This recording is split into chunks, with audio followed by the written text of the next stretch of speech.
On today's show, we'll complete our breakdown of Ted Bundy's killings in Oregon and Washington, including his most risky killings at Lake Sammamish State Park. We'll then follow Bundy to Utah, where the killings continue, and discuss how authorities finally got an ID on Bundy and discovered the bodies he buried at Mount Taylor. I'm Mike. I'm Ian. And I'm Dave. If you were shocked and awed by the depth and breadth of Mike's encyclopedic Bundy knowledge last week, stick around. Let's see if he still has the stamina for a round two. This is Necronomipod. Lake Sammamish State Park. On the day these scenes were filmed, someone, calling himself Ted, asked several young women individually to help load a canoe on his car. 4 that we know of said no and walked away. 2 others disappeared from the beach. Months later, police found their remains along with those of several other young women.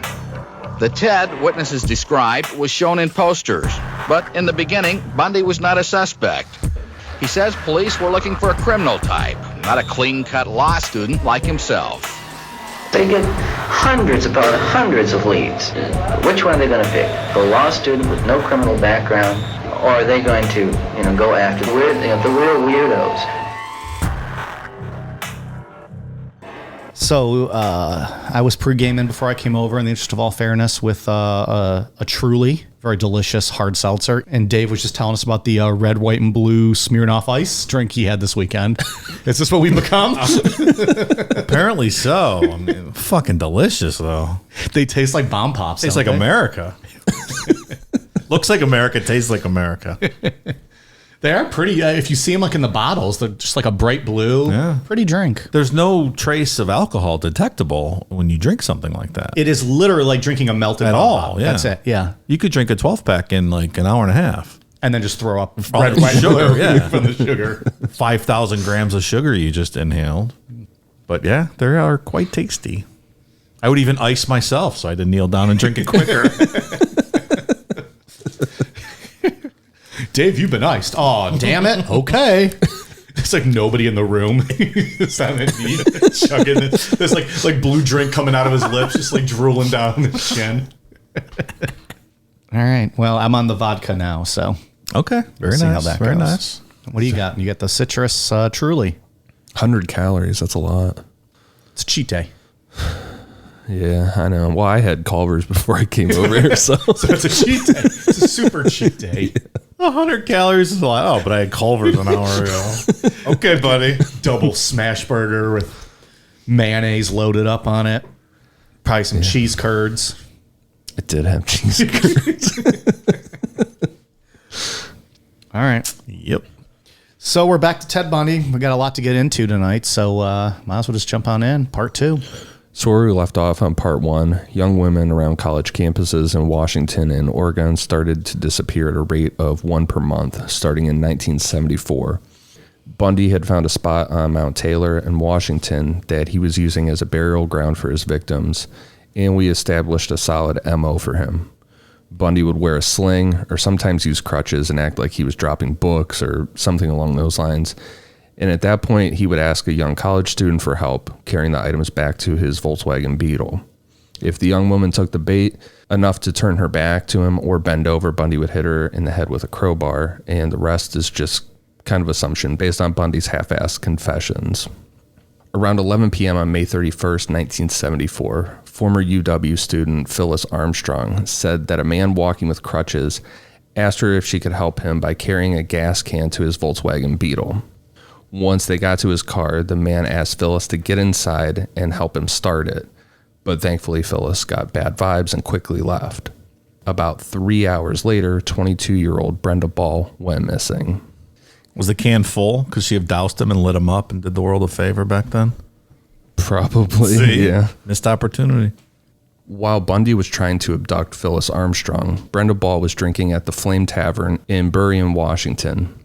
Brenda was a regular at the bar, so almost everyone there knew who she was. According to people at the bar, Brenda stayed until close, which was around 2 a.m., and there was a band playing there that night, and Brenda asked one of the members for a ride home. The guy said he wasn't headed in that direction she needed to go, so Brenda decided to hitchhike. You think that guy feels bad now?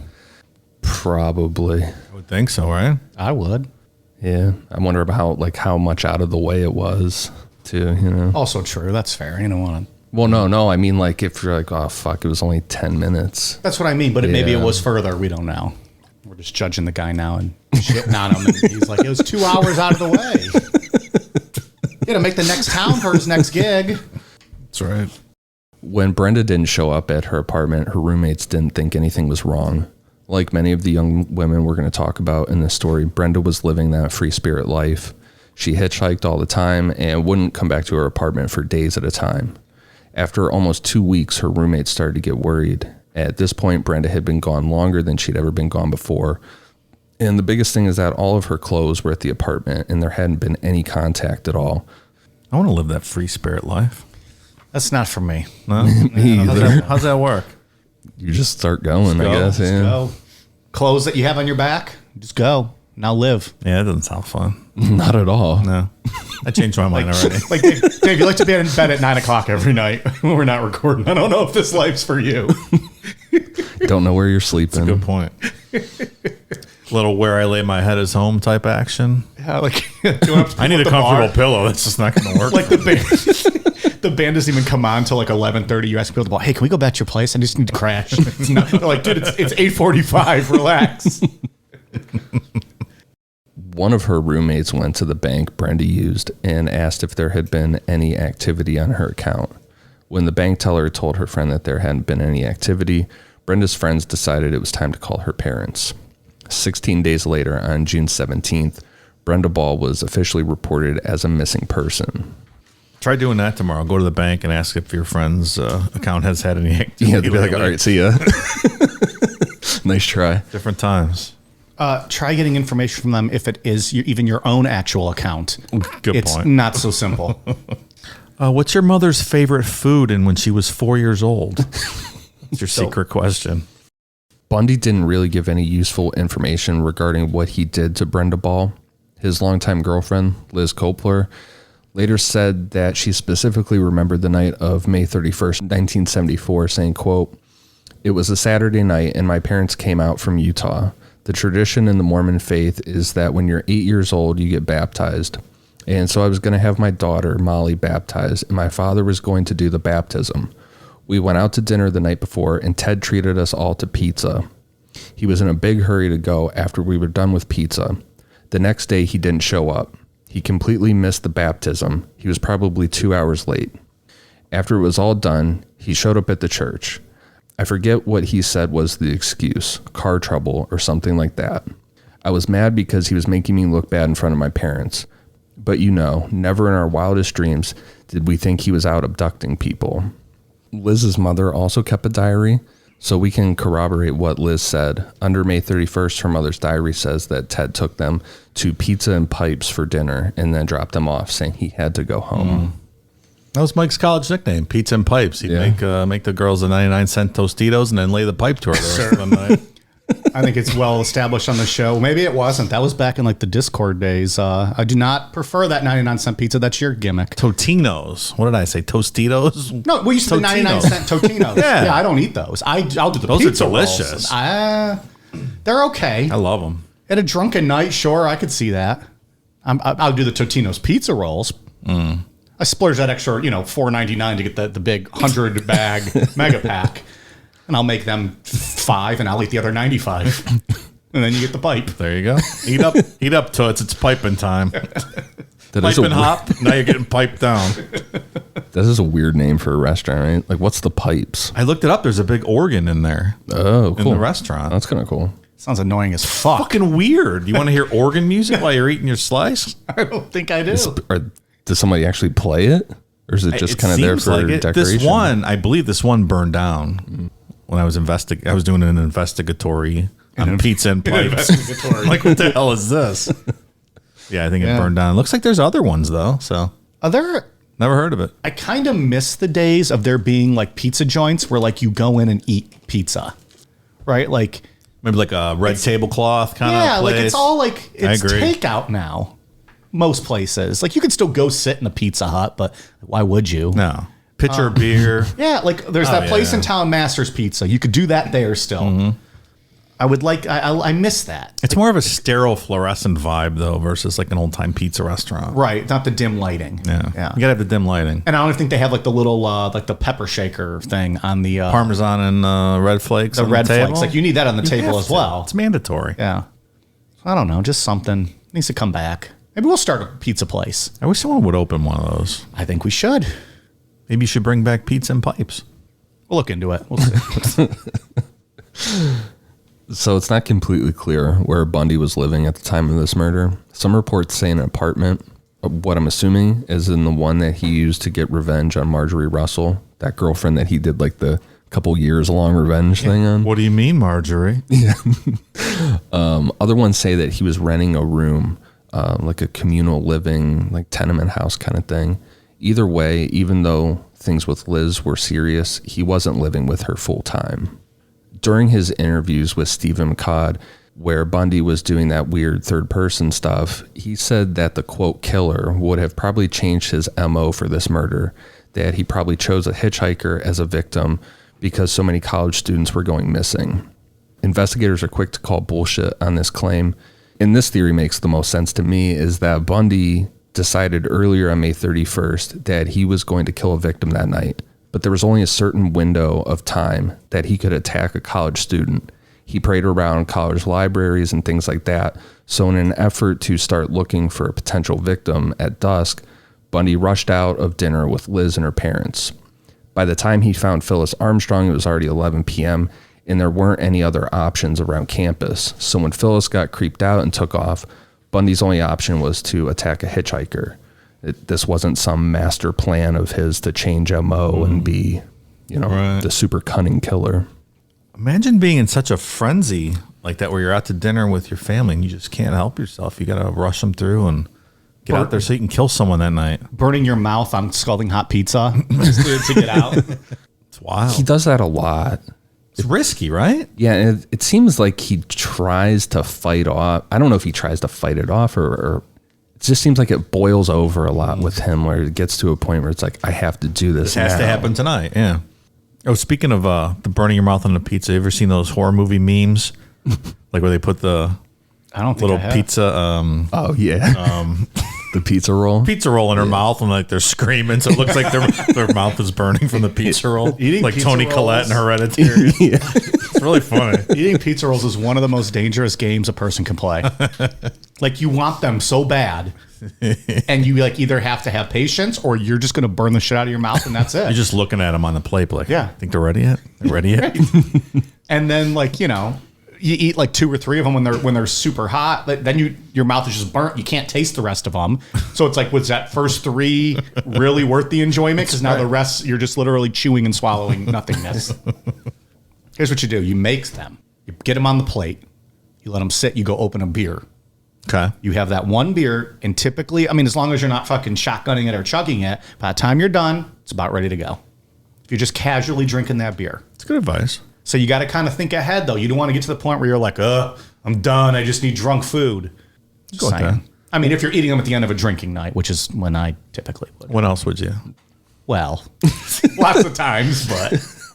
Like for breakfast. Yeah. What do you mean? What do you eat with your orange juice?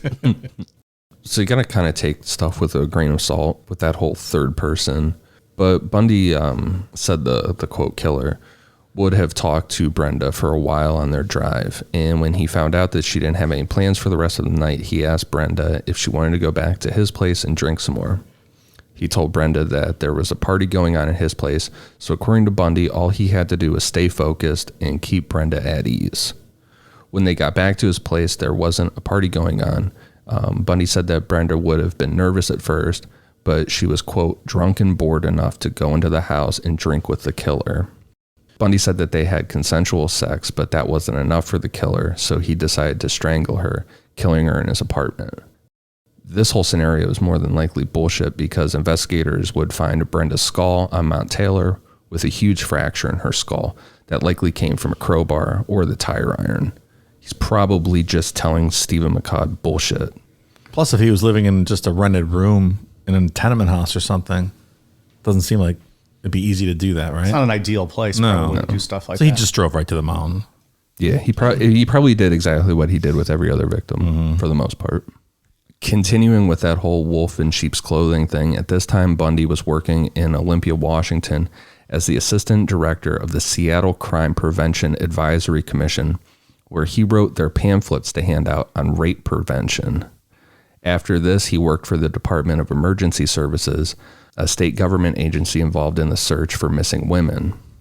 At the DES, he met and began dating Carol Ann Boone, a twice-divorced mother of two, who is going to play a huge role in part 3. Probably a good place to learn about police procedures related to missing women, right? Working on that commission. Yeah. That's terrifying. Where there's holes, their response plans and whatever. Yeah. That's what we were talking about last week, too, where he said that that the wolf in sheep's clothing thing is probably just as much of a turn on as the killing.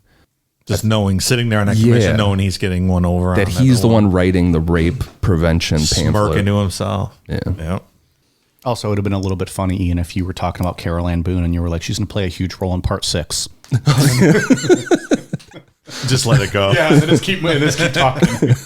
Well, it actually might be part 3 or part 4 at this point. I don't know. We'll see when she pops back in. Joke suddenly isn't so funny anymore. Just became a reality. On June 10th, 1974, 18-year-old Georgiann Hawkins went out with one of her sorority sisters to a party on campus. Georgiann didn't stay very long and only had a couple drinks. Before she left, Georgiann told her friend that she was going to the Beta Theta Pi house to say goodnight to her boyfriend and pick up some notes from him for an upcoming Spanish final. Is that the Beta Cuck fraternity, Mike? The Beta Theta Pies? That is not. Okay, just asking. Nope. It was a pretty quick walk to see her boyfriend, only about 90 feet away. She got there at 12:30 a.m. and stayed for 30 minutes. When she left to walk home, which was only 6 houses away, Dwayne Covey, one of her boyfriend's friends, saw her and said hi. They talked for about 2 minutes, where Georgiann brought up her Spanish final. And when they said bye, that was the last time anyone saw Georgiann alive. 6 houses.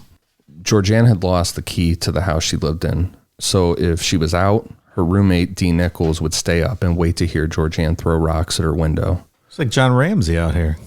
Did you go get a new key? Is it hard to get a key? Just shatter a fucking window. Every time.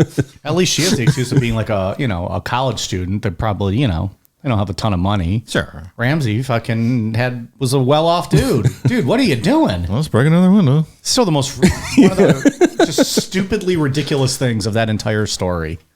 It's so outrageous that it's either true or it's one of the stupidest lies ever. That's true, because he was saying that it's like a cover-up. Yeah. But weren't there multiple windows that were smashed? Supposedly it was something he did all the time. Maybe he thought of that afterwards and went down there and broke some windows. And he's just cover like, it up. oh, it's just something I do. Yeah. I get drunk and I come home and I go, Ramsey, smash!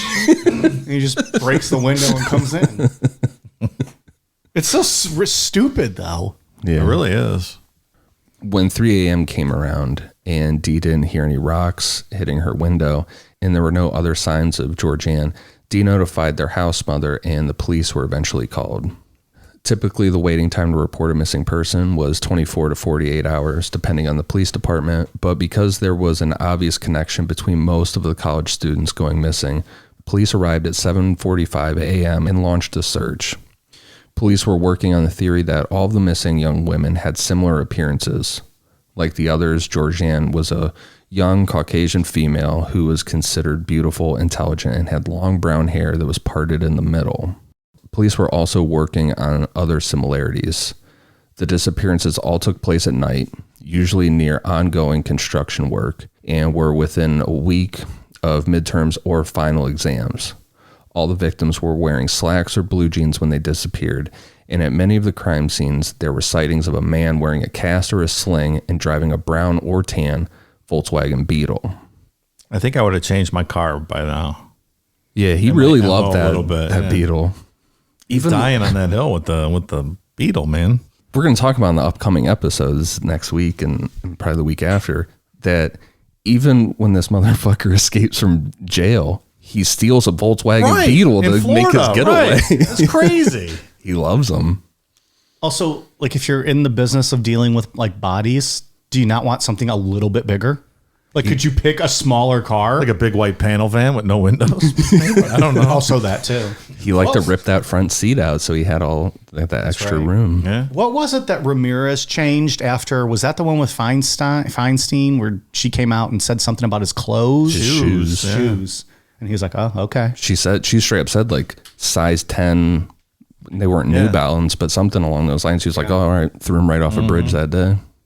So Georgiann lived in room number 8 of the Kappa Alpha Theta sorority house.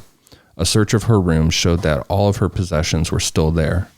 When law enforcement interviewed Georgiann's roommate, she said, quote, Georgiann never went anyplace without leaving me the phone number where she'd be. I know she intended to come back here last night. She had one more exam, and then she was going home for the summer on the 13th. Georgiann was nearsighted and usually wore glasses or contacts, but she had neither on her at the time of her disappearance.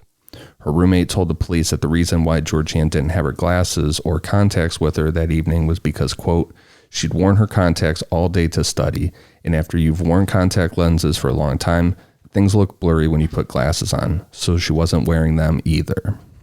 Because of her nearsightedness, Seattle police theorized that if the suspect had been lurking in the shadows of the alleyway nearby and overheard Georgiann's name after overhearing Dwayne Covey call out to say hi to her, that the suspect could have easily called out to her using her name to lure her in his direction. And specifically, Dwayne Covey said, hey, George, which everybody called her George. So police were like, okay, Bundy's sitting in this alleyway waiting. He hears them say, hey, George. Yeah. Even more personal, uses a nickname. Mm-hmm. He's a sneaky fuck. That's probably accurate. One of Georgiann's roommates was the daughter of a man who worked for one of the local news stations, so this case got a lot of media attention. However, the case quickly went cold with no leads. The only lead was a witness seeing a man in an alley behind a nearby dorm building on the night of Georgiann's disappearance. No surprise, he was on crutches with a cast on his leg and struggling to carry a briefcase. So obnoxious. Just needed like one good bitch slap. Right. Might have like taken care of this guy.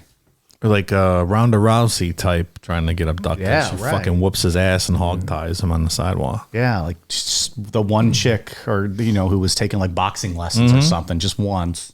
Because he's a big pussy who's got to hit you from behind. Right. If confronted from the front. Yeah, like He's not there's doing no anything. real like any physical altercations where any of them had a chance. It was all just sneak attack shit. Yep. Bundy went into more detail about Georgiann than he did with the other murders when he was talking to Detective Robert Keppel in 1989.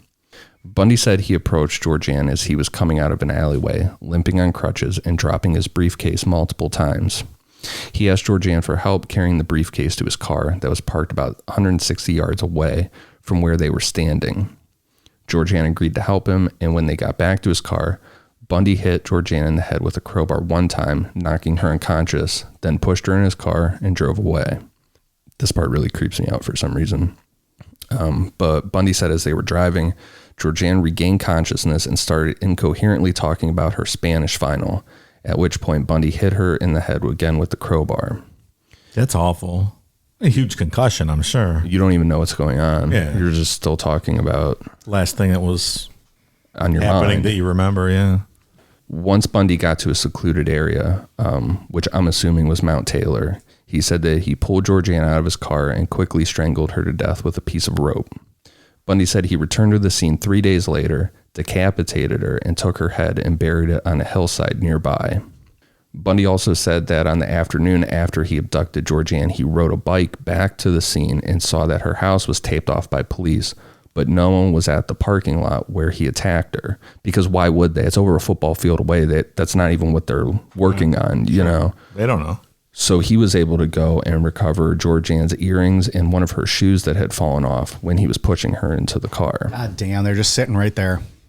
I find it interesting that he appears to have favorites that he likes to talk about, and he won't talk about other stories as a way of maybe reminiscing about his favorite ones where he thinks he looked clever or things like that, where he went back and, Or do you think he's making a lot of that up? Ground. Or just kind of randomly nitpicking, like Maybe. Yeah. It's interesting how he'll talk about some and not others, though. And I think we'll see in the trial later when he's acting as his own attorney, he's clearly getting off by hearing people recount how they found bodies and things like that. So I think he has favorites, favorite kills, favorite victims. He does have a creepy way with some of them of asking witnesses to really go into detail about it. Like he likes over and over and over again. Yeah. Where it's like, okay, dude, you're being a fucking weirdo. Yeah, how does the judge not step in at that point and be like, dude, motherfucker, go sit down? Wait for the judge. The judge loved him. The one judge was like, well, if you would have done something different with your life, you would have been a good lawyer. Yep. It's like, why are we patting this guy in the back? Good luck to you, son. Yeah, that's what he said to him. Yeah. Okay. All right. Thanks, Judge. Yeah. There was something really interesting when I was reading the book by Stephen McCloud. Bundy told him that he had this fantasy of people going missing. Part of the fantasy of the killer, which it's him, whatever, he wanted people to go missing. Like when he killed people, he thought that they would just be gone forever and there would be no news coverage or anything. Like no one would miss these people. And when there was news coverage about them or there was a search for them, it ruined the fantasy. It's very This weird. is the guy who thinks he's intelligent. Yeah. Like if I kill them, there'll be no talk about him. It's a very odd fantasy. He fancies himself an intellectual. What, or was it more just the fantasy of it? He didn't actually think that, but he did it because it got him. The way the quote is that it was always a shock to him and ruined the fantasy to a degree when. But they're looking for this person? Yeah. Like how dare they look for this person kind of thing.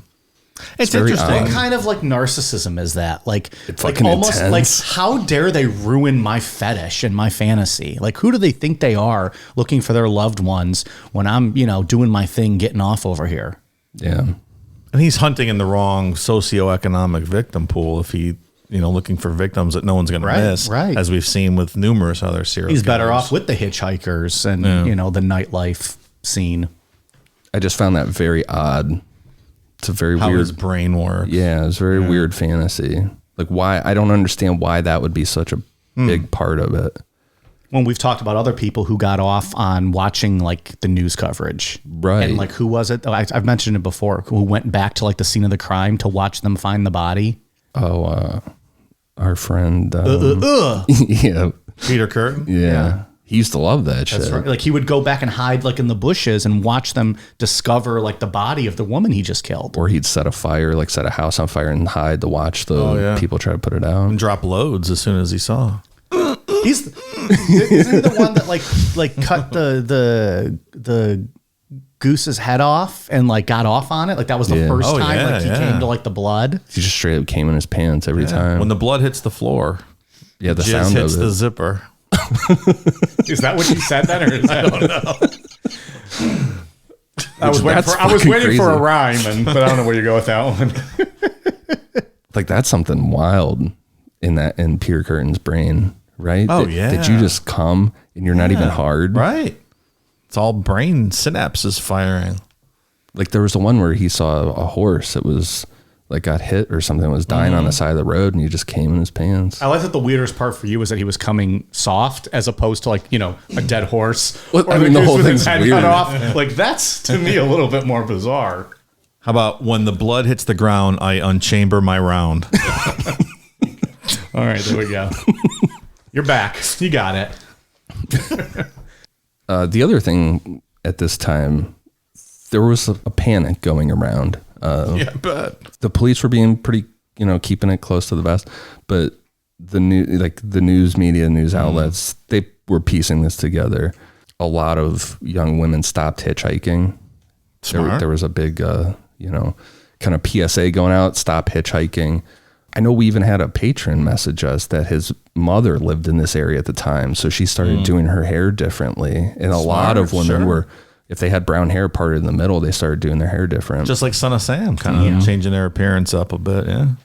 I wish I could remember that patron's name, but shout out for sending that message. It's interesting. Shout out for your mom being smart and saving her life. Changing her hair. Yeah. Good for her. That patron might not be here right now if not. So Yeah. good on her. So you're saying Bundy would have taken money out of my pockets? No, fuck this guy. This guy's a real piece of shit. I'm kidding. Ish. The Oregon and Washington murders ended on July 14th, 1974, with probably the boldest crime we've ever talked about in a serial killer case. On July 14th, it was a hot day and perfect for being outside. And on that day, an estimated 40,000 people were at Lake Sammamish State Park enjoying the day. 2 of those 40,000 would end up being Ted Bundy's victims in broad daylight. Ian said the words, was a hot day and perfect for being outside. I mean, people were trying to cool off in the lake. You are way out of line. I'm not doing that, but other people thought it was perfect. Normal people might like it. Ugh. I mean, obviously there was 40. That's a lot of fucking people. 40,000. I sweat reading that sentence. I went for a 3-mile walk today in the 92-degree heat, and I almost had a heat stroke. Oh, you think you're fucking better than us, pal? I do not recommend it. Okay, and Ian's over here eating Culver's. Either way, I bet you both had sweat underneath your boobs. So who really is the winner here? This is true. Oh, good for you. Healthy Dave. You're still going with I'm it. trying. Why don't you get a treadmill, man? I have a treadmill. I wanted to get outside, get some fresh air. 2 houses down, you're like, why am I doing this? I don't want to be outside anymore. So he's completely emboldened now, taking risks. He feels like he's invincible. This is a dangerous thing we're about to talk about for him. Yeah, this is fucking crazy. Yeah, it's nuts. Well, I think, like you said, I don't think we've ever discussed something more risky Not that I can think or of. riskier. No. I mean, maybe Dahmer just going outside of his apartment to go down and talk to the police when that kid. Yeah, that was pretty bold. You know, he could have just stayed inside and hid, but instead he went out and talked to the police himself. Yeah. But even that, This it's one not still like he was feels out. riskier. Yeah, he wasn't like doing that on purpose. Yeah. You know, like And then what we're getting into, like giving his real name. yeah. Other than talking about all of Mike's unprotected college sex, this is definitely the riskiest behavior. That's true. It was very risky, but I survived. You did. I'm a survivor. You're thriving too. Survive and thrive. They could have put me in the movie Running Man, and I would have won. The first victim that day was Janice Ott, a married but separated 23-year-old probation caseworker at the King County Youth Service Center in Seattle. While Janice was lying on the beach, she was approached by what witnesses described as a handsome man wearing a white shirt, tennis shorts, and tennis shoes. The man had his arm in a sling, and people sitting next to Janice overheard bits of their conversation. The man asked Janice for help putting his sailboat that was at his parents' house in Issaquah on his car. Janice said that she had her bike with her and she didn't want to leave it on the beach because it might get lost or stolen. This man assured her that there was room for it in the trunk of his car. Janice then said to the man, quote, "Okay, I'll help you." Janice was last seen walking away with the man wearing cutoff jeans, a white shirt tied in the front, and a black bikini underneath. As they walked away, one witness overheard Janice say to the man, quote, "I'm Jan," to which he responded, quote, "I'm Ted." So you walk up to a stranger at the beach and say, "Hey, will you drive with me to my parents' house to load my sailboat?" And Fucking bizarre. I guess different times, man. I don't know. People seemed real loose with their trust back in the day. Just Like if someone came up to me and they were like, "Hey, you want to like help me out? Come in my car." I'd be like, "Get the fuck away from me." get fucked, dude. No, I don't. Sit on the beach. What are you even talking about right now? Yeah, it just seems. Dude, I'm 93 Miller Lights deep. Like, I'm not helping anybody with anything. Do you not realize it's 105 degrees out here? Especially with all this stuff going on, you know? I mean, and I wouldn't sound like we're getting into victim blaming kind of stuff, but it's just the scenario seems. Well, we're also talking in a day and age when we have cell phones too, so it's a little different. It is, sure. We just like, motherfucker, just Google, whatever service you need to help you. Yeah, Ted Bundy would never exist in this day and age. No. Not even for a second. He would have been caught the first time he murdered a I think college that's probably right, yeah. girl. Yeah. And who knows how many people he approached that did turn him down, right? Because he's probably not going to brag about that or talk about that. And unless they came out of the woodwork to say something after the fact, we don't know. So essentially, it's just nice people that he's preying on and taking advantage of. And a lot of these young women were, I don't want to say emotional turmoil, but that's what the FBI has listed as a similarity. Janice Ott was separated, and she was going through an emotional time with her separation. Yeah. She was kind of, just a little out of it.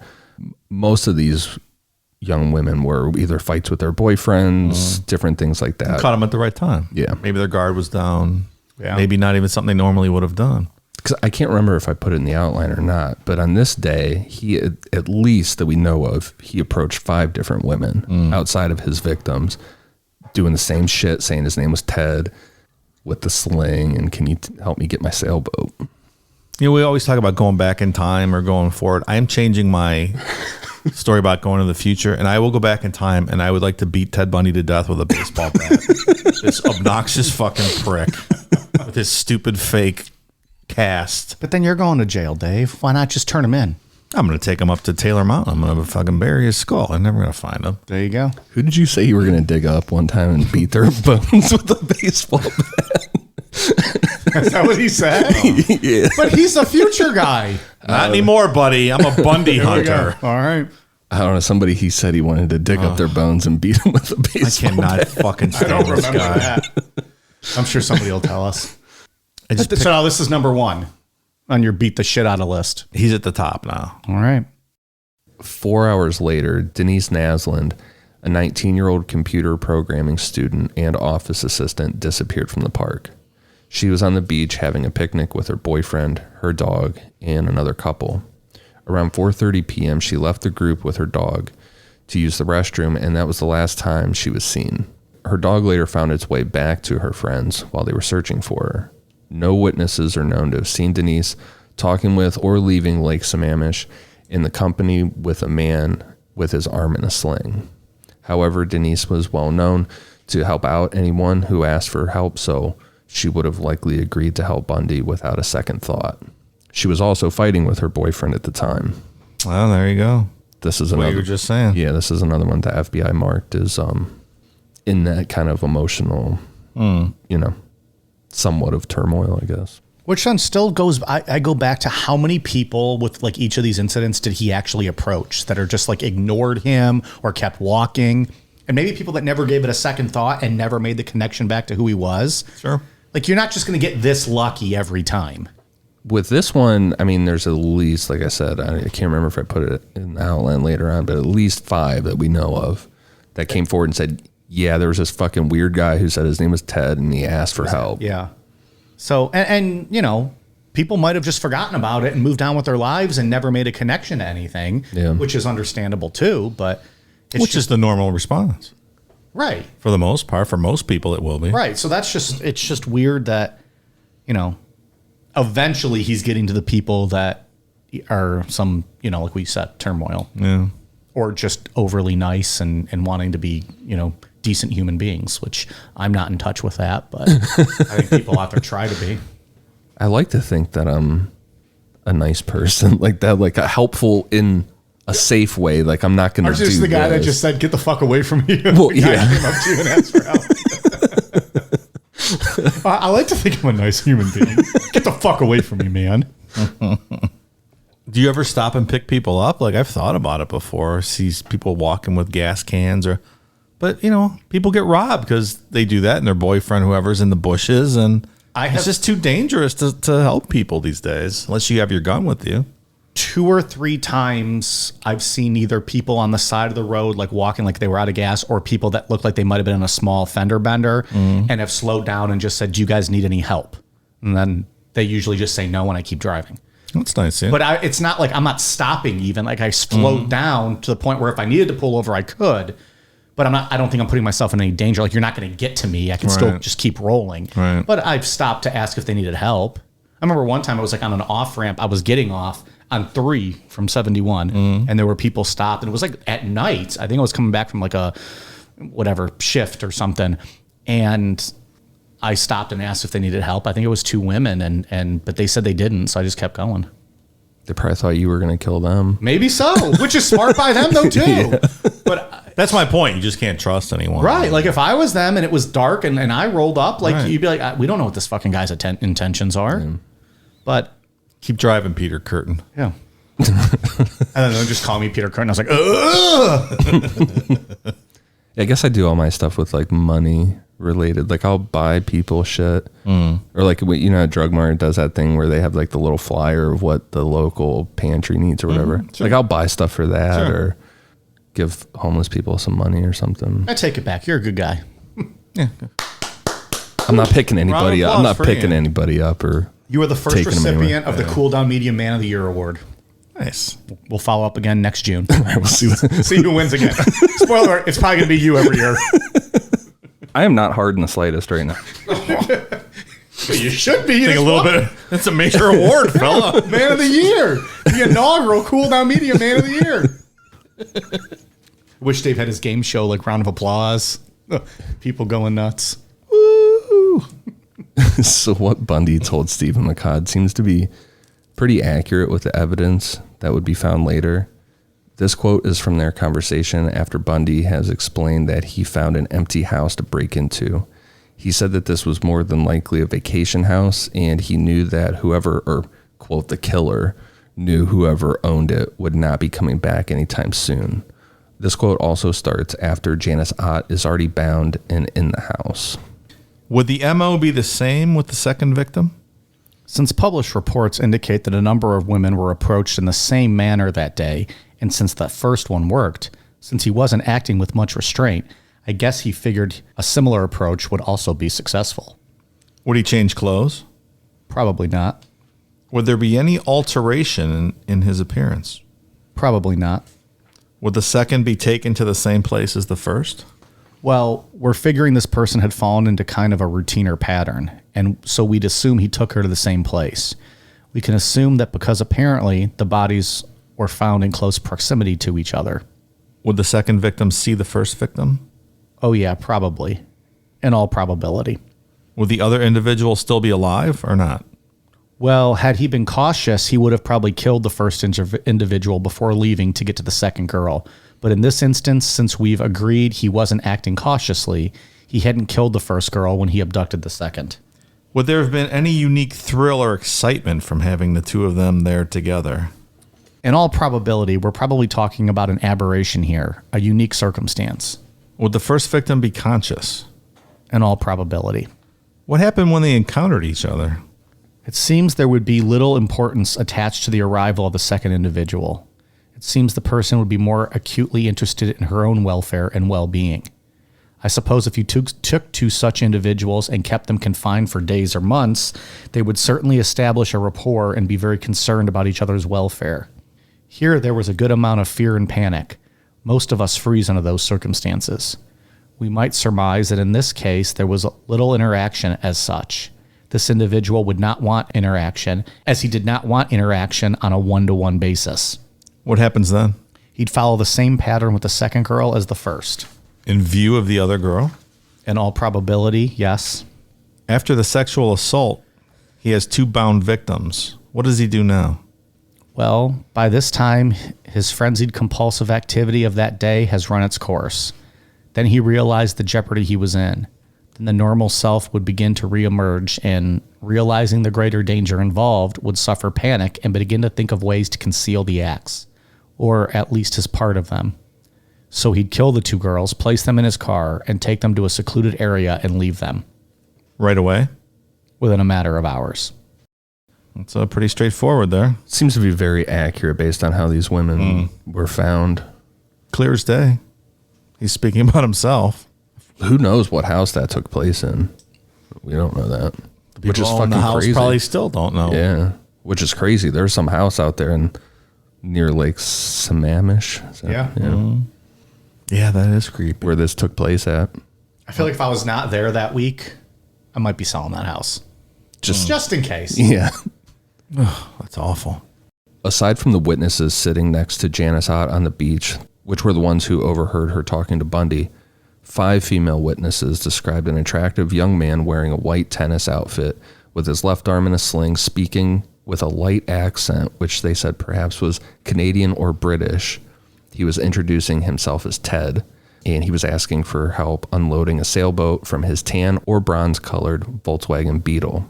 4 of them refused, and one went with him as far as his car, saw that there was no sailboat, and took off. So the story changes. First, he's going to go pick up the sailboat, then it's helping me unload it. In the book, in the conversations when he's talking about this, he says, like, well, the killer would have tried the sailboat thing, and when one person, or when someone saw that there was no sailboat, the killer would have had to switch it up and say it was at a parent's house or something. Yeah, the killer probably would have to switch it up. Now he's doing British accents, too. So stupid. Hey, wanker, I'm Ted Bundy. What's your name?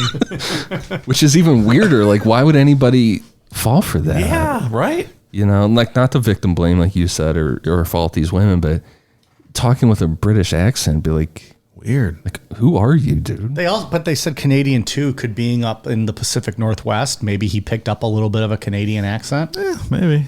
I mean, it's not, I know Minnesota and kind of that area has more of the Canadian type accent. So, you want to help me move this sailboat, do you? I don't know. I can't picture him doing an accent. No, I just can't. But they're the only, these were the only people that kind of heard him use that? Yeah, that's what these people reported. Mm-hmm. Wow.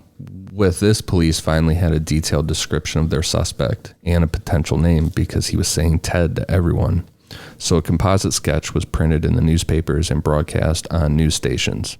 Liz Kopfler, Ann Roll, one of his DES coworkers, and one of his UW psychology professors all recognized the profile, the sketch, and the car and reported Ted Bundy as a possible suspect.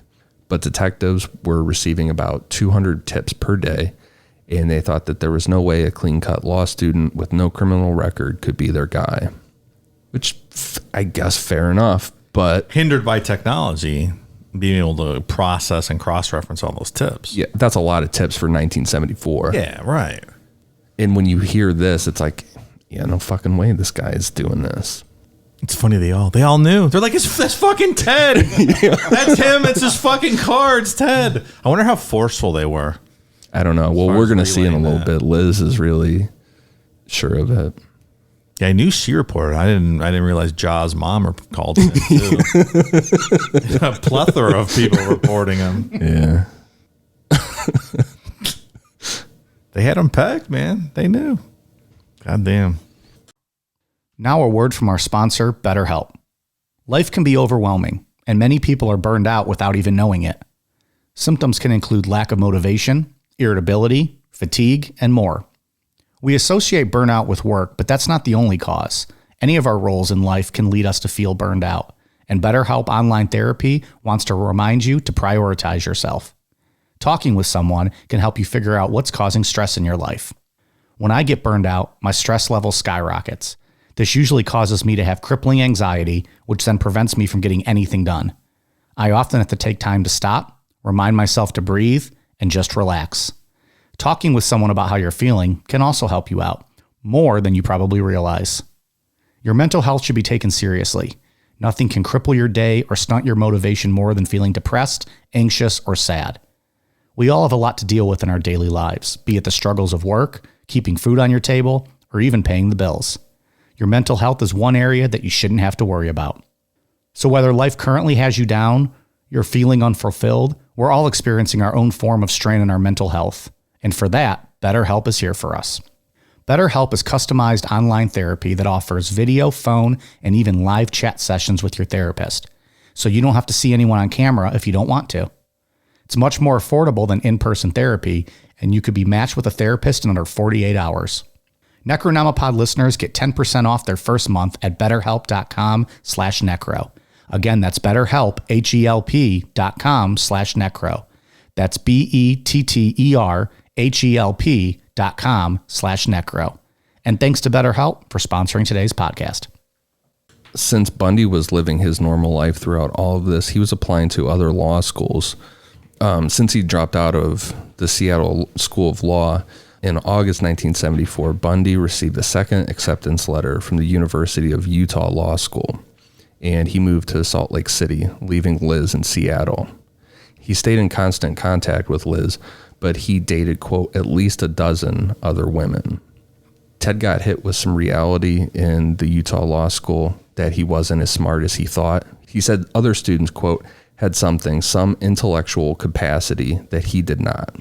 He found the classes to be way over his head, saying, quote, It was a great disappointment to me. Oh, boo-hoo, fuck boy. He found out he's not Mr. Smarty Pants. Yeah, he did not do well this time around. Asshole.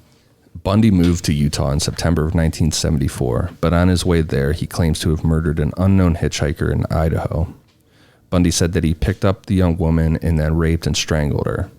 Bundy told two different versions of this story. In one, he sunk her body in a river right away, and the other was that he went back to where he left her body the next day to take pictures of her and dismember her.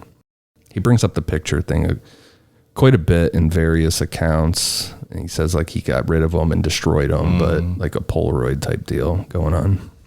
On September 6, 1974, two hunters came across skeletal remains near a service road in Issaquah, about 17 miles east of Seattle and 2 miles from Lake Sammamish.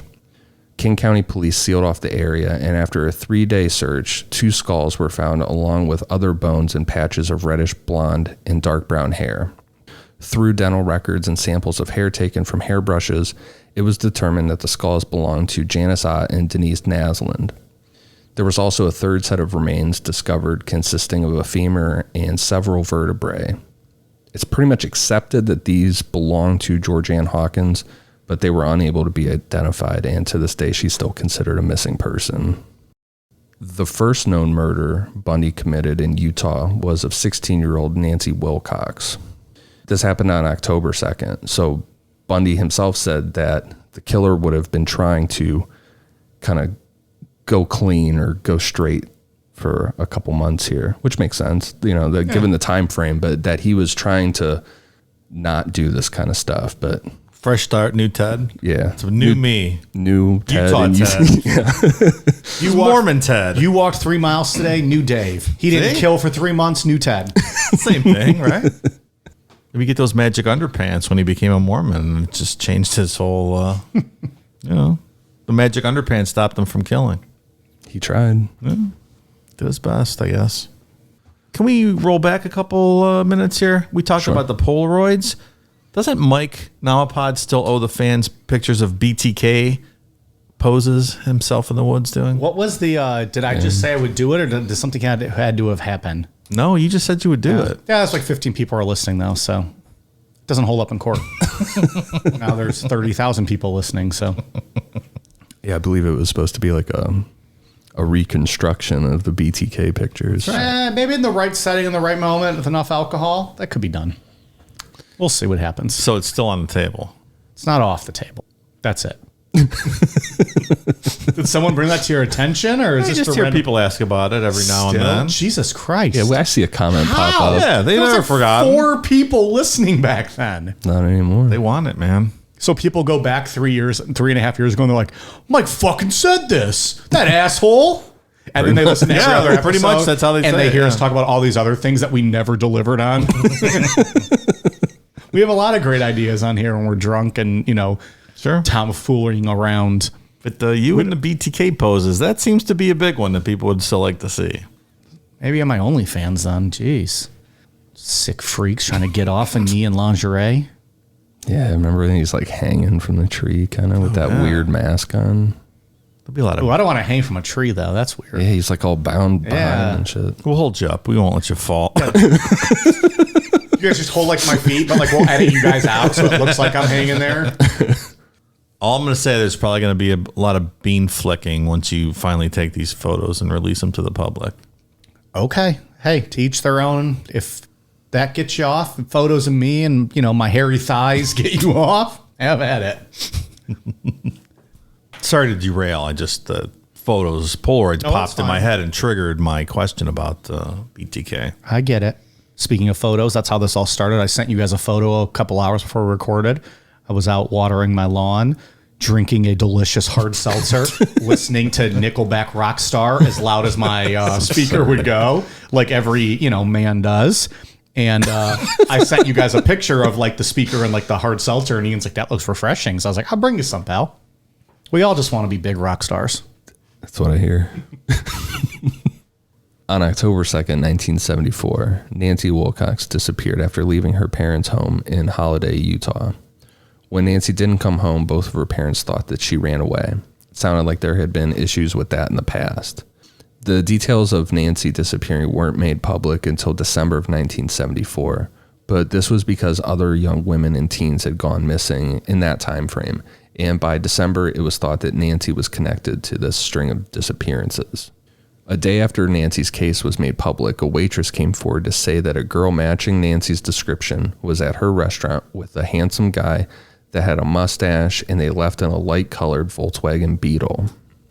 And keep in mind, Utah has no idea about all the shit going on in Washington. This is way before the days of internet and police stations. Yeah, that goes back to the technology gaps. Yeah, and they generally didn't help each other out, police departments. And that's, the internet's a big thing with that, technology, like you said. And then there's some of that ego shit going on where they, we don't need your help. Yep. Like they had all the information at this point. Like if they could have, I don't know, had some sort of data comparison, whatever. They knew, like they had Ted. They could have picked him up. Yeah. It's a shame. Multiple people in Nancy's life knew about a guy that was coming into a restaurant that she worked at to flirt with her. Nancy told her cousin Jamie that the guy was older and attending law school. Nancy's sister Susan recalled a conversation with Nancy where Nancy was excited to see this older guy driving by their house. Susan said that Nancy said something along the lines of, quote, "Oh my gosh, that's the guy who's been coming into my work." Sheesh. Ballsy. Driving by our house? In 1989, Bundy was interviewed by Salt Lake detective Dennis Couch, and he confessed to the murder of Nancy. According to Bundy, he spotted her walking alone one evening, and there was an apple orchard nearby.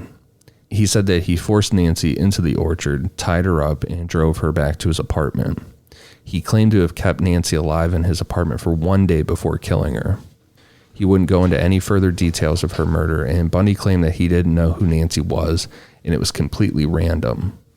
Bundy told Detective Couch that he left Nancy's body near Capitol Reef National Park, but her remains were never found. I saw some theories that he was ashamed of this because she was underage. Like he didn't want to admit that he basically was grooming her. Okay. I'll buy that.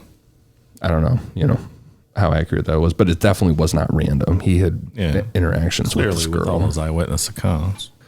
On October 18th, 17-year-old Melissa Ann Smith, who was the daughter of the police chief of Midvale, Utah, another Salt Lake City suburb, disappeared after leaving a pizza place. Her naked body was found in nearby mountains 9 days later. Her autopsy suggested that she may have been alive for up to 7 days after her disappearance. On October 31st, Laura Ann Amy, also 17, disappeared 25 miles south of Midvale after leaving a cafe just after midnight. Her naked body was found by hikers on Thanksgiving Day, and her autopsy showed that she probably died 20 days after her disappearance. Where's he keeping these guys? He never talked about it. 20 days. That's a long time. Both girls had been severely beaten, raped, sodomized, and strangled with nylon stockings. In later confessions, Bundy talked about how he would go back to the corpses of both girls, where he would put makeup on them and wash their hair. Now, he tries to backpedal on that in some other conversations that he has and say that, no way, that's a lie. He didn't do that, but it's in police reports. It's like, so who else was doing that? Yeah, right. Someone just found their bodies. For a hike. Like, ooh, I'm going to wash your hair. But that is fucking weird. Well, hopefully someone was able to put some makeup on Handsome Ted when he got to prison, and so he knew what it was like. I wonder what that scene looks like. Which scene? Him going back to this and putting makeup on these women and washing their hair. Like, are they sitting up? Are they? Is that all he did? Talking to him? Yeah, talking to him. There's some necrophilia attached to this story at some point, right? Or at least hinted at. I think this is the biggest hint, but there's nothing for sure. Yeah, it's weird that you'd want to keep them somewhat fresh. I feel like it would be even weirder if there wasn't necrophilia involved. Like, what was the point? Right, if he just went back to do this. To hang out? Can you even imagine? Like, sitting there with corpses? No. You could stop the sentence right there. Oof. No. I don't like going into, like, funeral homes. No, it's weird. Just even being in one is just crazy. Yeah. No. let alone anything else. Anything else. Yeah. There's these little odd details when you read the different account, like different conversations with him or listen to the audio from some of his confessions. It's like, what is going on here? Because this completely doesn't fit with his MO at all. No, not at all. Right. But there's proof of this. This happened. You know, it's in the reports when their bodies were found with their hair had clearly been washed and they had makeup on. Well, and they're keeping him for 7 and 20 days, too. It's kind of outside what he was doing up to before. Right. Yeah. Or is he just kind of like progressing and going further and further with whatever it is he's into? Or is he purposefully changing up his MO so they don't track him to the other murders? I don't know. This is the guy who's Or is been he driving that evolving? Volkswagen forever. Can't change everything. Maybe at first it was like, get into what you got to do quick, kill and get rid of them. Now it's like, well, he's bold enough now. I took these 2 girls on the beach. Nothing happened.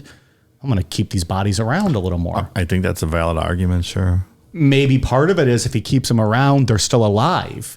Well, what was his fetish? If they're dead, they're going to be done looking for them, which he enjoyed. When someone went missing, he was upset and it ruined the fantasy if he saw news reports that people were looking for them. Yeah, so that wouldn't make sense then. I don't know. Maybe he's just getting ballsier and thinking, I'm going to keep him alive a little longer and have more fun, doing whatever it is he was doing. The fantasy's evolving. Right. And adapting, sure.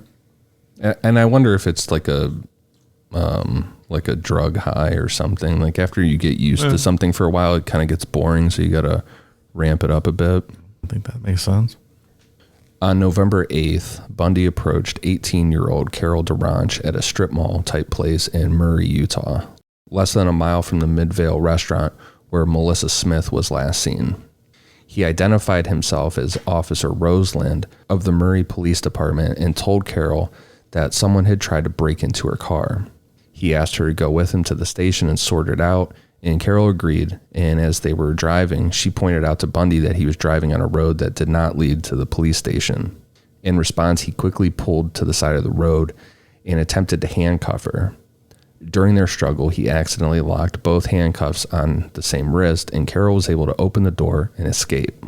See, the one time he has like an actual altercation, he fucks around, can't get the handcuffs, she gets away. Exactly. He's used to doing it while they're unconscious. Right. Or, attacking them from behind first. This was a straight up one-on-one incident and she got away. It is wild, though. They interview her substantially in some of those documentaries, and it's just a wild story. It's crazy. It's crazy how that badge and stuff can make you completely drop your guard so much where she didn't even think to say, well, how do you even know what car I drive or anything, How'd you find me in the mall? Right. Like, it's a police officer. And that's a very scary fucking thing just in general. There's a TikTok account that I follow that's like a police watch type thing. And they posted a couple of videos where this guy was pretending to be a cop and they caught him doing it. And after they like approached this guy enough, like the confrontation where he finally started dropping it, you could tell this guy was a fucking creep. Like he was up to something weird. It's very scary. Yeah, it is. When people impersonate a cop. Because you don't really know what to do. Right. Well, are you going to tell him to fuck off and then end up getting arrested for real? Or exactly. It's weird. That's why it's an effective means. Later that evening, Deborah Kent, a 17-year-old student at Viewmont High School in Bountiful, 20 miles north of Murray, disappeared after leaving a drama class at the school. The school's drama teacher and a student told police that, quote, a stranger had asked each of them to come out to the parking lot to identify a car. Another student later saw the same man pacing in the back of the auditorium, and the drama teacher spotted him again shortly before the end of the play. Outside the auditorium, police said that they found the key that unlocked the handcuffs on Carol DeRanch's wrist. Bundy never admitted to murdering Deborah Kent or gave any clues as to where her remains were hidden. And that almost sounds like very frantic, like he's pacing. He fucked up with Carol DeRanch, and he's just back there pacing, waiting for probably anybody he could to attack. Go outside. Because he needs to have that attack. Because that adrenaline, he was all juiced up. And they said he probably, as soon as Carol got away, he drove by that school and pulled in and, no plan, which goes back to the other frenzy killing with the pizza place that night. Right. In November, Liz Kopfler called King County Police a second time after reading that young women were disappearing in towns surrounding Salt Lake City. Detective Randy Hergesheimer of the Major Crimes Division interviewed her in person, which bumped Bundy up on the list of suspects, but police still had their doubts. The Lake Sammamish witness, which was considered the most reliable by detectives at that point, failed to identify Bundy from a photo lineup. So they at least put him in a lineup of guys. The person that was approached just didn't pin him. Because he changes his appearance a lot. He's very good at We'll that. We see talked later. about that last week. Yeah. It's really it's actually really creepy how just a hairstyle change or just a little tweak to his facial hair can change him completely. It's like a different person. It's very weird. Liz is on it, though. She knows for sure. She knows. In December, Liz decided to call the Salt Lake County Sheriff's Office and told them what she had been telling authorities in Washington. Bundy's name was added to their list of suspects, but Liz's tip wasn't really taken serious. In January 1975, Bundy traveled back to Seattle after his final exams and spent a week with Liz. Liz didn't tell him about her suspicions or the fact that she had called police multiple times. She made plans to go out to Utah in August of 1975 to visit Bundy, which sounds like it was a way for her to keep tabs on what he was doing until someone ended up taking her serious. That is fucking heroic of her. It's a tough spot. What do you do? Yeah. Like you know what this guy's doing, and yet you're going to be brave enough to be like, well, I'm going to keep tabs on him then until someone else, some authority figure does something about it. She got a Knowing kid, too. At any point, he could just kill you. Yeah. Good for her. Yeah, and like that picture you posted on Instagram of him and her by that fireplace and stuff. Yep. She's just going along with it like it's nothing's wrong. Yeah, just sitting there like a happy little family. Mm-hmm. After Bundy visited Liz, he stopped off in Colorado before heading back to Utah. On January 12, 1975, 23-year-old Corinne Campbell was on a trip to Snowmass Village with her fiancé, Dr. Raymond Godowski, and his 2 kids. During the trip, Dr. Godowski was planning on attending a cardiology conference in Aspen. So while he was attending seminars, Corinne took the kids sightseeing. On the evening of January 12th, Corinne, Raymond, and the kids were relaxing in the lounge of the Wildwood Inn when she decided to go up to their room and grab a magazine. When Corinne got to the second floor, she saw a group of doctors who recognized her from the cardiology seminar. So after saying hi, she continued down the walkway towards her room, and that's the last time anyone saw Corinne alive. How in the fuck? Like, this one's nuts. How did he... Yeah, this is How did he like even make this stealth mode happen? type shit. This is weird. And like, was there no surveillance in like the hotels back then? Probably not back. Like every 75? hotel now, there's a camera on every floor. Yeah. At least by the elevators. Like, how did he get her out of the hotel? Where did he do all this? Why are you taking Do you think he chances took like her, that? Took her in a room, I don't know. knocked her out, put her in like a bed sheet, and took her outside. I don't know. Seems difficult. Even that is In a going hotel. to be obvious, Yeah. but still, unless you did like one of those, like they had like one of the back stairwells that led to a parking lot. Yeah, If there's no like I said, cameras, he's then you just do invincible it. at this point. At least he thinks he is. And this is so just weird. I know I wrote it later in a couple paragraphs here, but it's just like she just straight up vanished. Like the hotel just swallowed her up. And we've all traveled, obviously, and tons of our listeners and stuff. You go to a hotel room with your partner and stuff, and people say all the time, like, I'm going to go back to the room real quick and grab something. Yeah, I'm going to go get some ice, whatever it is. Yeah, you don't think that's the last time you're going to see that person. Maybe he got her out to the parking lot, like did the whole like sling carrying a luggage. Hey, can you help me get this to the parking lot? And It could then be, they're sure. walking together, doesn't look like anything, and then boom, hits her, throws her in the trunk. Probably. Or like, can you help me carry something up to my room or whatever? Yeah, something. Just Yeah. if he's got a sling, hey, help me. After a while, when Corinne didn't come back down to the lodging area, Raymond decided to go up to their room and check on her. When he got there, he saw that the magazine she was going to get was still there, and it didn't look like anyone had been in the room. Raymond called the Aspen police, but they had nothing to go on. Like I said, it's just straight up, like she vanished. A month later, her naked body was found on a dirt road fairly close to the resort. She had been brutally beaten in her head with a blunt object, and she had deep cuts all over her body. In 1989, Bundy confessed to murdering Corinne, but he didn't give any details, just said, quote, "I did my thing." He tried to backpedal on this admission, but on the day that Corinne went missing, credit card receipts show that Bundy bought gas in the nearby town of Glenwood Springs, which is just 40 miles away from Aspen. Which, you know, it's very interesting. So a lot of this research I found, I think I said it in part one, that 1992 field guide that was put out to the FBI, like all the art, like to look for similar offenders or whatever. For the 70s, it's fucking crazy the tabs the FBI had on him, like the timeline that they were able to piece together. Yeah. Like, I don't understand how they found the gas receipts, if he just kept them or how, but they have a huge just trail of him. Wow. Yeah. It's really interesting. I don't know how they compiled that, but good old fashioned police work. Yep. So he was there. We know he did this. Also, when the FBI analyzed his Volkswagen Beetle, they found hairs that were microscopically similar to hairs from Corinne's hairbrush. On March 1st, 1975, investigators in Washington and Oregon got their first big break in the case of missing college students.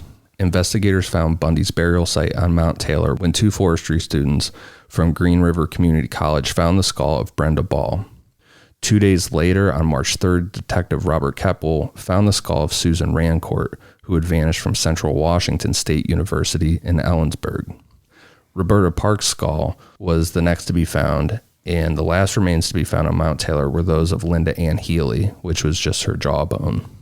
And that's where we're going to pick back up on part 3. In part 3, we'll continue to cover Bundy's murders, him being baptized as a Mormon, his first arrest and first trial, and definitely not wrap it up. We're going to go to a part 4. Still got a lot to get to. Never had any doubt. I think I learned a lot of details here that I was unaware of previously. And I'm sure Mike, the expert, knew all about them, but... Well, I just like Ian to tell his story, though. Like, you know, read the notes I wrote and just get through it. Appreciate it. Mm-hmm. No problem. Great outline, Mike. I mean, thanks. And Ian read it really well, too. But he's the man of the year, Cool Down Media Man of the Year. So we got to put a little plaque on the wall, like the employee of the month. And then, like, we put the little placard underneath for each name. And it's just always Ian because we're pieces of shit. So... Anytime one of us is nominated, Ian just plays a clip of us, you know, wanting to bang Casey Anthony, and we're immediately eliminated from the running. So I don't know. I'm not going to ask final thoughts because we got a lot to get to, but yeah, I think I know Ted Bundy, that story, or his story, has been kind of beaten to death. People just cover it over and over again. There's so many books and documentaries and stuff, but hopefully we're putting some new information in here for people.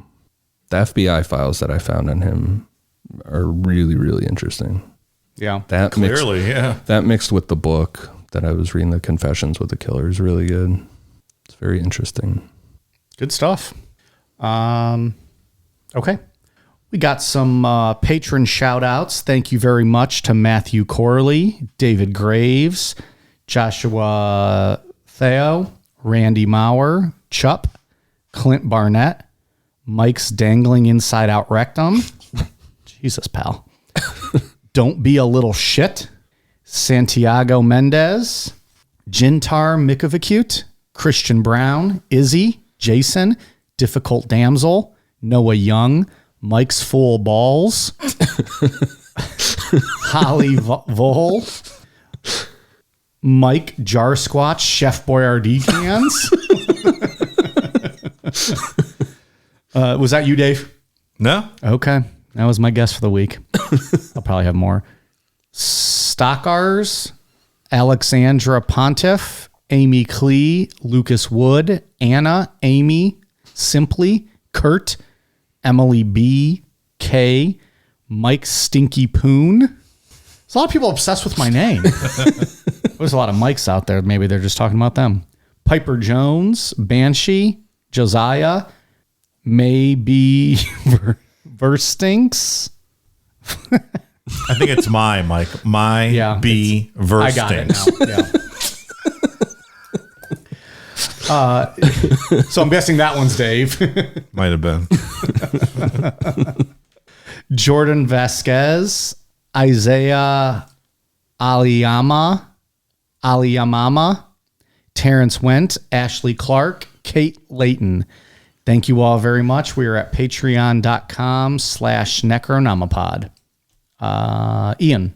For iTunes, I have one for Cindy Magoo 10.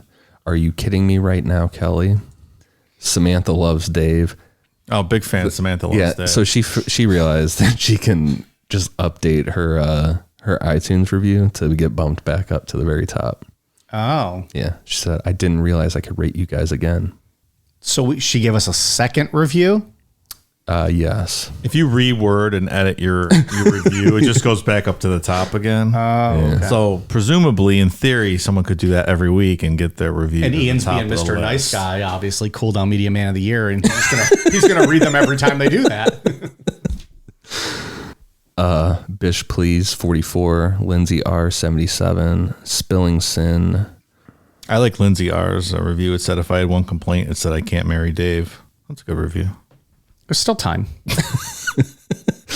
Charlie Oma, B Wood Ford, Miranda 0498, and Yo 416. Thank you guys for the awesome reviews.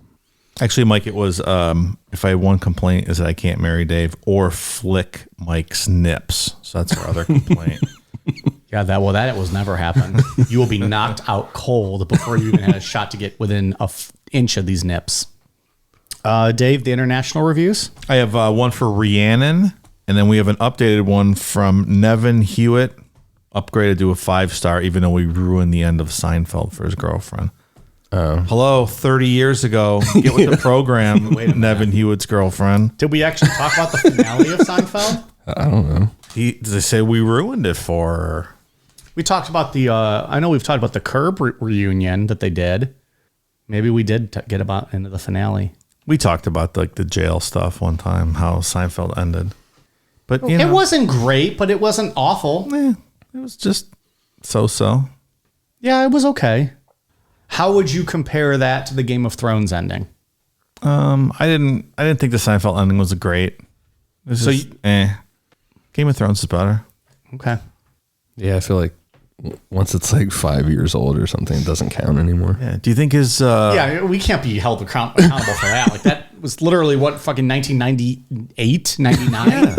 You think she's seen Ozark yet? Here, let me tell you how Ozark ends real quick. I was very angry with Ozark. We shouldn't even get into this yet. People are going to get pissed.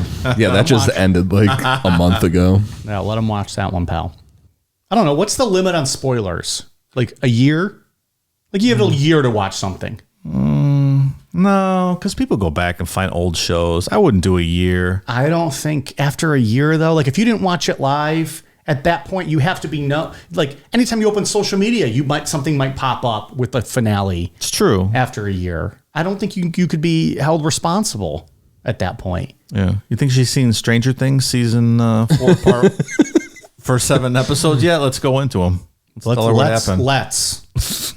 I'll tell you what, I think I said this in our text thread. If the second part is the same as the first and it has a good series finale, I would say it's probably the best show of all time, in my opinion. There's one more season, though. I thought the 4th is the last season. No, there's one more. Oh, well, fuck. I don't know what I'm talking There's about. season 5, I believe. Ozark is the one ending. Ozark's over. It's over. it's over. And I'm mad about it. Yeah. And Stranger Things broke up their season 4 into like a 2-part thing. But there's going to be a season 5. Yeah, but I thought there was a season 5. I thought there was one more. Well, he's going to look it up. We'll chit-chat for a minute. Dave, how would you rank, and I think you and I disagree a little bit on this, the Californication finale? I thought it was great. It wasn't perfect, but it was really good. Yeah, I thought it was okay. It was what it needed to be. It gave you hope. I think that's the case for a lot of shows. There's not really a good way to end some stories, and people are expecting like this genius kind of enlightened moment where the show ends, but that's not really how things work. And I think some endings get painted in a bad light because people weren't expecting that, or they were expecting something great. I agree. I think this is a 2-parter as well, with what I'm going to say. Did you know that David Duchovny wanted Hank Moody to die? That's how he wanted the series to end. Really? Yes. Okay. And 2, I think something like that, like a killing, like a sad ending, actually sometimes makes a show better. because you're going to kind of have like that feeling of like, oh my God, like there was so much potential with Hank. Like you don't get like that, like, oh, well, they could have done this and they could have done this. And, you know, like the way Californication ended, it was like, oh, he's going to have that hope with Karen. Maybe they're finally going to get back together. Yeah. And if he died, it's like, well, that, you know, his life was kind of leading on that path of addiction and being an alcoholic and, you know, just kind of self-destruction. So I don't know. I think there's something to be, I don't know if I even made my point, but that doesn't matter. There's something to be said about a sad ending. I feel like sometimes it's better. Yeah, like when Tony Soprano got the shotgun blast to the head in the diner at the end, like that kind of capped off the series. But is that, but no, I haven't watched it. Isn't that not what happened though? Someone walked in to the restaurant, I don't know, right? watch the show. But I know the finale because it's been talked about because it's been 30 years and I am aware that spoilers are going to get out and I'm not upset about it. But wasn't that one like somebody walked into the restaurant or something and like he looks up? Like they're hinting at like he's always going to have that fear of what's going to happen. Yeah. To me, that sounds awesome. It was all right. It was a good... I haven't watched the show. I was fine with it. I watched the first episode hammered one night and he mowed a guy over with his car. I was like, all right. I can get into this, and then I never followed up. Look, I will. Look, hey, never knew it. Now your girlfriend doesn't need to watch Sopranos. See, problem solved. Solved it for her. Can we talk about The Wire next? Let's go through a bunch of stuff. So there is going to be a season 5. Yeah, I didn't know that. I thought it was over with this one. I do love this season so far. It was really good. It really might be my favorite show, depending on how it all ends up. You know, in season 5 and whatever. I love all the characters in the show. Yeah. Really good. Yeah. I love it. I'll give you a recommendation for a show I started watching. It's called The Offer. It's on Paramount. I was like, yeah, okay. It's on Paramount Plus. It's the story of the guy that produced the Godfather and his interactions with the mob and getting the film made and stuff. Really interesting story. I don't know if I love Paramount it. Plus. I got to sign up for that. Yeah, that guy in the neighborhood here gave me the recommendation. Yeah, super cool. I'm loving it. You guys want to ruin some more shows? Let's do this. I'll sit here all night and do that. Well, I can do like 3 shows that I've seen, but you guys can keep going. Lost was fucking garbage the way that ended. I was very angry about that. That's weird to me, Dave, that you didn't watch Lost. I mean, it just seems like you watch most things. This was a huge show. You didn't see this one. Lost had so much potential. It does not seem like a show I would have enjoyed. Yeah. I feel like you would have until like season 3 or 4 when like it got a little more paranormal type stuff. Yeah, that probably would have lost me there. Yeah. And you both gave up on Walking Dead, right? Like you both abandoned ship a while years ago. Yeah. And it's still going, isn't it? I think this is the last season happening. It's like Always Sunny. It just keeps getting renewed. Well, the guy that wrote the comic books, he quit. He just stopped. It was like, yeah, we're done. No one was expecting it. He just was like, yeah, it's done. There you go. I quit as soon as people complained about the Negan stuff being too violent. I'm like, wow. Yeah. That's the story, man. Yeah, that's the story. That's how it worked out. It was like, that was the one of the things that they stuck to the comics to the T on. It was very well done. I think that those two, I don't know if that's end of season 4 and into season 5, maybe. That was the premiere, wasn't it? Episode 1. Yeah, like the finale ends with Negan and then it starts up with him. Right. Those are probably the 2 best episodes of TV ever done, I think. There you go. As far as like sticking to a comic book and things like that. Like when they planned their attack and they thought they were going to wipe them out and stuff. Yeah. Like, no. Yeah, Negan has them down on their knees. He's like, yeah. Oof. Was he say something like who's pissing their pants now or whenever he's walking up with that baseball bat? Oh, man. But yeah, no, I stopped that. Andy Bernard becomes manager of The Office. He does. It's a weird sentence to say, but he does. So if you're watching, Will Ferrell also. Will Ferrell, for a bit stint, as what was his name? D'Angelo. Yeah, D'Angelo. Yeah. And he goes to dunk a basketball and it apparently crashes on him and he gets taken off in a ambulance and that's the end. He did like 4 or 5 episodes, right? Yeah. Yeah. What else? Matthew Santos becomes president in the West Wing. Spoiler alert, he wins the election over, which one to call it? Alan Alda. Alan Alda. That wasn't the plan. They changed that. I know. They changed it because which one to call it died. John Spencer died, Yeah. and they changed it. Who was the chief of staff to Jed Bartlett in the series. They wanted, but I also heard that I read somewhere that Lawrence O'Donnell said that because he was like a advisor, executive producer. But then I read something from a writer that was like, no, that's not true. We never actually had that officially written. Oh, really? Okay. But either way, like you watch that and you see those two guys running for president, you're like, can they just both run for president in real life? Right. Because this is either way, America wins.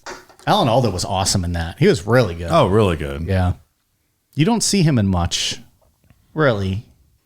He was in Ray Donovan the last couple of years. I think that's the last thing I saw. Was he? That looks like a good show. I haven't watched it. Oh, that's a really good It looked show. like a really. Is it still on? No. Was it just like a few seasons and did it get canceled? Or did it have 5, and then they did like a comeback finale movie. that's like the thing now. Like if you get canceled, somebody's going to pick you up for like the movie, which might be good to like close things out. Like you get that, you know. Not if you're Arrested Development. Netflix ruined that. Well, the first few episodes ruined that one, pal. It's ridiculous. I thought the Breaking Bad movie was much better than the last few seasons of Breaking Bad. Really? What was the name of the fucking movie? El Camino, I think. Yeah. I liked the movie a lot. Yeah, it was good. Anyways, I would have been fine with that ending, though, the way that Breaking Bad ended. Yeah.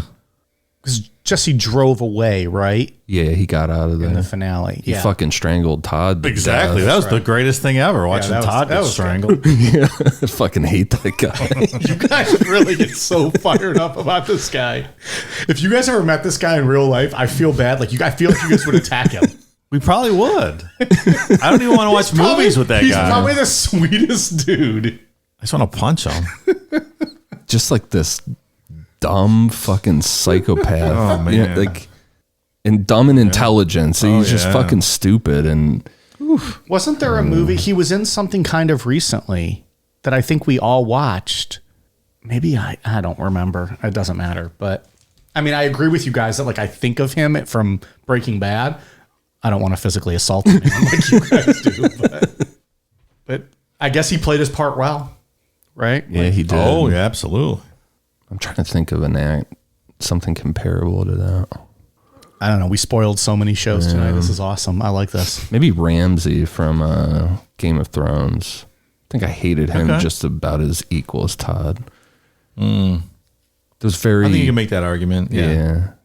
It's very satisfying when he got what was coming to him. Whoa, spoilers, man. Yes, it was. I guess we're past the time, though, so go ahead. Did he get his head cut off? I can't remember. I just know they had the Battle of the Bastards and Jon Snow fucked him up. She had his dogs eat him. That's right. Sansa did. Yeah. She fed him to his own dogs. Nice. You should give that show another chance. I never gave it a chance. Oh, I thought you watched the first episode. Why did I think you watched the first episode? I think I talked about trying to watch it. What was it on HBO? Yeah. Okay, maybe. How many seasons was it? But they're like, 7. but they're like the last few seasons are like 2-hour episodes, right? Like movie. They're longer. I got to commit myself. Less episodes, longer shows. Yeah. Yeah. All right. There's like a couple here and there that are longer. Like that Battle of the Bastards episode was long. Man. That one was like a fucking movie. Like the way they shot that one was yeah. really good. Like you have a gift. Like you can just go tomorrow and start watching Game of Thrones, having never seen it before.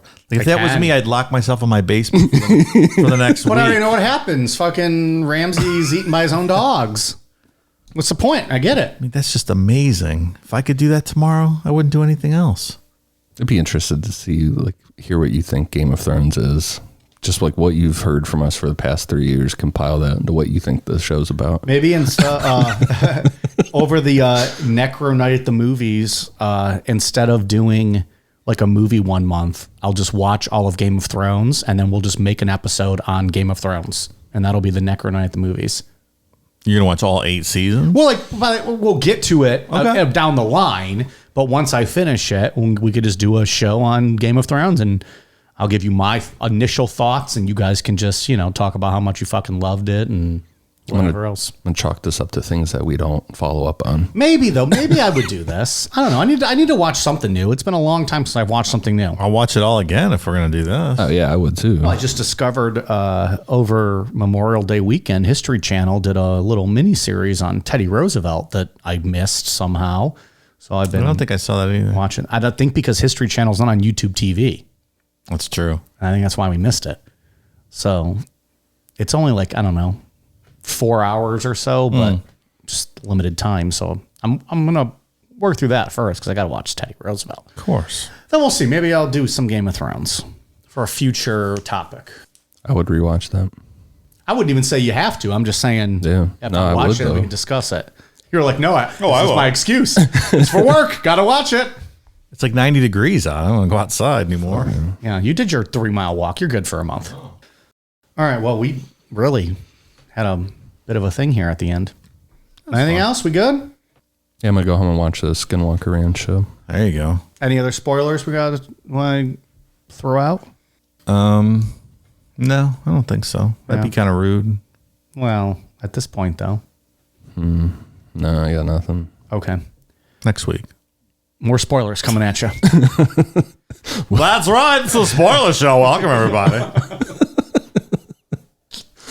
That Seinfeld crew, they went to prison at the end of that show. That was terrific. I really love that. They really did. And then what's awesome is it was before like the era of like, well, you just make a movie to do another finale. And so it was Curb Your Enthusiasm that got to do a whole season on a remake. George was married, right? Didn't he inherit a bunch of money? But then his wife took some of it. And he lost all of his, but she invested her, so she still had all her Yeah, money. something like that. Jerry, they're also living in the same place. That's good shit.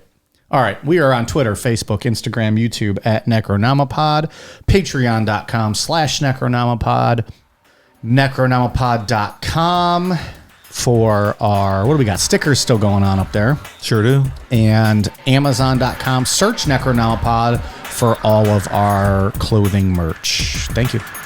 All right, you guys ready for a cool down beer? Cheers.